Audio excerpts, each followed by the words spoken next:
Hi, welcome to decluttering myself. ഇന്ന് ഞാനിവിടെ പരിചയപ്പെടുത്തുന്നത് ഒരു ബുക്കാണ്. ഒരു അന്തിക്കാട്ടുകാരൻ്റെ ലോകങ്ങൾ എന്ന് പറയുന്ന ശ്രീകാന്ത് കോട്ടയ്ക്കൽ എഴുതിയൊരു ബുക്കാണ്. ഇത് സത്യൻ അന്തിക്കാടിൻ്റെ ജീവിതവും സിനിമയുമാണ് ഇതിൻ്റെ പ്രതിപാദ്യം എന്ന് പറയുന്നത്.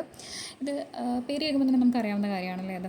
അപ്പം സത്യൻ അന്തിക്കാടിനെ പറ്റി പറയുകയാണെങ്കിൽ നമുക്ക് എല്ലാവർക്കും അറിയാം, മലയാളത്തിലെ ഒരു വളരെ ഫേമസ് ആയിട്ടുള്ള ഫിലിം ഡയറക്ടറാണ്. ഒട്ടനവധി സിനിമകൾ, അതായത് പ്രേക്ഷക പ്രീതി പിടിച്ചുപറ്റി ഒട്ടനവധി സിനിമകൾ ഡയറക്റ്റ് ചെയ്തിട്ടുള്ള സത്യൻ അന്തിക്കാടിൻ്റെ പേഴ്സണൽ ലൈഫും സിനിമാ ലൈഫും എന്താണെന്നറിയാൻ നമുക്ക് ഈ ഒരു ബുക്ക് മാത്രം വായിച്ചാൽ മതി. ശരിക്കും അദ്ദേഹത്തിൻ്റെ സിനിമകളിൽ എന്തുകൊണ്ടാണ് ഇത്ര ഗ്രാമത്തനിമയും മറ്റു കാര്യങ്ങളുമൊക്കെ വന്നിട്ടുള്ളതെന്ന് നമുക്ക് ഈസി ആയിട്ട് ബുക്ക് വായിക്കുമ്പോൾ മനസ്സിലാക്കാൻ പറ്റും. അതുപോലെ തന്നെ അദ്ദേഹത്തിൻ്റെ ജീവിതത്തിലെ ബന്ധങ്ങൾ, സിനിമയിലെ ബന്ധങ്ങൾ, അതെല്ലാം അദ്ദേഹത്തിൻ്റെ ലൈഫിനെ എങ്ങനെ രൂപപ്പെടുത്തിയെന്നൊക്കെ നമുക്ക് ഈസി ആയിട്ട് മനസ്സിലാക്കാൻ ഈ ഒറ്റ ബുക്കിൻ്റെ സഹായം മതി.